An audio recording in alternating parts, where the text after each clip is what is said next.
Man, look at here. Welcome back to the number one spot. This your boy DJ DQ in the mix, man. Man, what's going on with the fellas, man? We got a special one today. Man, got a special one, man. Man, but I'm almost got in Latino mode. Start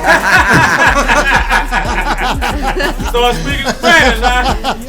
But yes, man, I'm about to introduce two of the best hosts straight out of H-Time, baby. What's going on with the Q, the U, the E, and my boy Buck, man. What's going on with it, fella? Hey, what's poppin', crackin', shakin', baby? It's your boy Q.U.E from the award-winning number one spot, and I'm sitting alongside the co-host with the most Buck. What it do, baby? Hey, it's definitely an honor and a pleasure to introduce my next guest. Who we got? Hey, she's doing big things. You know what I'm talking about right now. We got my girl, Miss Malik. Hold up. Hey y'all. Hey, what's happening? How you feeling right now? Thank you. I'm a little nervous, y'all.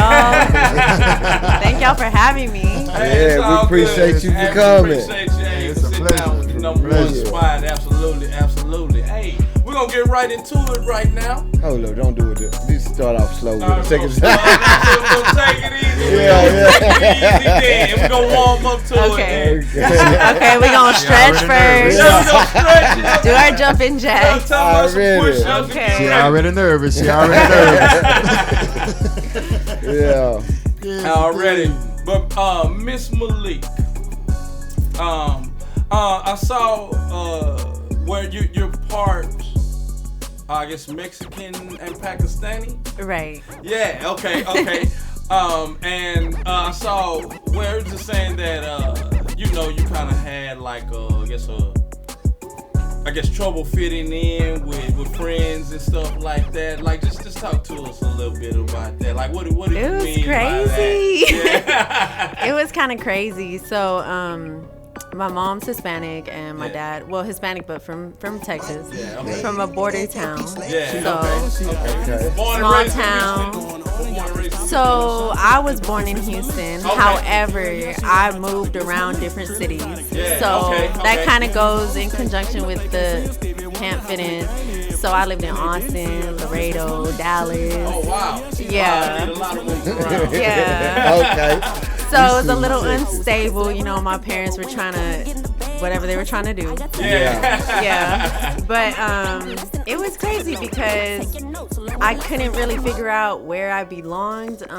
You know, coming up here in the States, it's like all based on race. You know, Yeah, we're right, one of the right. most diverse nations in the Yeah, world. it's crazy. So a lot of who you hang out with has to do with that. Yeah. So I'm like, okay, well, I identify with like Hispanic people. I'm Hispanic, whatever. Yeah. But they would be like, why you look like that? Like What? they real. didn't, you know, see me like one of them, I guess. Yeah. And my other people didn't either.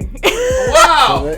Wow. Now So this is amazing Yeah. to me, man. That is. I was just asking her. We was having this conversation before we even much got on the set, and I was asking her like, you know, how life was that, you know, During that period. Yeah, time, man, yeah. that's kind of crazy to me. Yeah. 'Cause That is pretty weird, man. Like It that is we weird.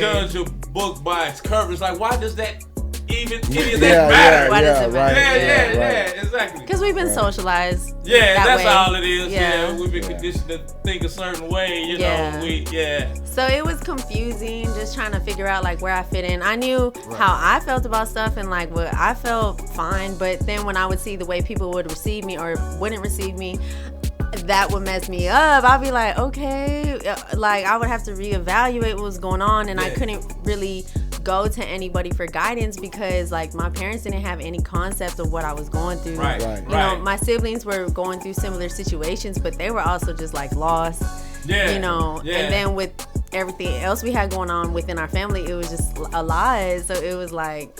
So how do you feel? You know, that molded you as a person. Yeah. You know. I actually am grateful now because the reason why I'm so open, I have such an open mind, and I'm like very culturally competent, and I'm like very interested in different cultures and like eating different kinds of foods is because of my background. You know, so I was always forced to like at different family get-togethers with either my mom or my dad. Sometimes it was like culture shock for me. So I would have to be like, okay, I'm here, like I'm part of the family, so I gotta do what y'all doing. Even though it's weird. Right. Because you kind of develop your So it's cool now that I'm an adult and I can kind of like look, I can self-reflect, and put all the pieces together now. Absolutely. And it's cool too because as a parent, I'm able to kind of pass that down to my kid and try not to make the same errors my parents made when I needed guidance. Oh yeah, that's what's up. That's what's up. Absolutely. How old is your kid right now? She's 5. She's 5. What's her name? Avani. Avani. Shout out to Avani right now. My baby. That's what it is. So, do you feel it made you stronger in life? Definitely. I'm really strong-headed now. You know, like I don't know. I mean, can't nothing shake you now, huh? It can, of course. I'm human, but like when people try to not receive me, you know, like in the past and stuff, I kind of know how to respond to it a little better than before, and just not let it faze me because my identity is not based on that. Exactly. You know, we're all human. Exactly. So what about in the modeling industry though? Since you've been doing modeling? Yeah, so with modeling, there are ups and downs. You know, it's like it can be a funny industry, but it's worked in my favor for the most part because they'll say, well, I like your look, you know, you have a different look, and so they'll want to recruit me. But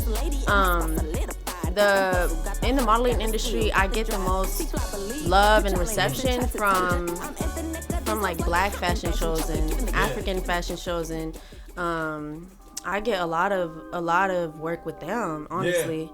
So I really appreciate that because I'm like, okay, sometimes I feel like I can't get work with the Latin community or even the Indian community, Pakistani, Arab community, but the black community always gives me work. Like they never tell me no. So I really like, I'm like, wow, that's crazy. Wow. But I mean, I like that, and I actually did have an incident though where I was dismissed from a shoot because I had tattoos. What? Yeah. Are you serious? Because I had tattoos and my hair was too long. And your hair is too long. Stop so it. I was dismissed from the shoot. I've never heard of anything quite like that. I guess the modeling industry, I guess they have whatever it is. It depends on what it's for. Right. So it has its ups and downs, just like any job. So how did they go about? Like they just was like, well, we can't use you. Well, one of the ladies kept telling me the client doesn't want tattoos, and I was like, well, cover them up, and she just kept saying no, and then she's like, your hair's too long, that's crazy.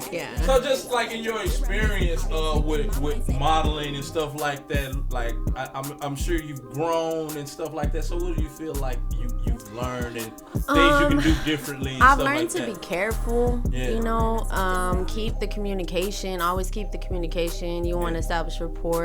Absolutely. And just be easygoing, you know, be fluid, don't be difficult. But also being careful is like key. Yeah, absolutely. Because with the internet and everything that we got going on nowadays, you have to like really watch for yourself because you never know what somebody has in mind. So just to always be, always be prepared, you know, when you are going to a shoot, making sure that you have somebody with you most of the time. And if you don't, give all your information to somebody, at least one person, so that if they don't hear from you, they know where you were, who you were with. So it's that bad? That's that bad of the shoot? I didn't realize that. Well, it hasn't been that bad in my experience. Right. But I know that it can be, And you never know if it's like a scam. Yeah, wow. So what's like the craziest thing that you've experienced thus far? Well, one thing is that sometimes photographers will make really inappropriate comments while they shoot you. So it makes you feel uncomfortable. Yeah. But you have to be careful with the way that you respond to it, or with the way that you tell them, hey, I don't like that, or you have to kind of like be careful with that as well, because within the industry there's a network. Got you. So it's like a blackball type of situation? Possibly. Wow. Well, it hasn't happened to me, but you know. I know a couple of mamas that said the same thing, man. They it's a certain way on how you present yourself, and then how you accept, you know, as far as compliments and different things on how photographers, you know, or people that you're working with, as far as videographers as well, on how they come at them, you know. It's crazy, man. Yeah. Wow, that's deep. That's deep. If y'all did not know, we are in the building right now with Miss Malik. Miss Malik. Hey, you know what I'm talking about, man. Hey, might as well go and shoot it to your first video right now. So y'all check out my video, Cucumber Lime. It's a super chill kickback video. I was just having a good time, relaxing, decompressing my mind. So I hope y'all enjoy it. That's what's up on the number one spot. Yeah. Cucumber Lime. DJ DQ. Hey, take us into that Cucumber Lime right now, my man. Squad business. Jordans overseas, I'm touring, foreign and it shows, whip foreign and it glows, foreign like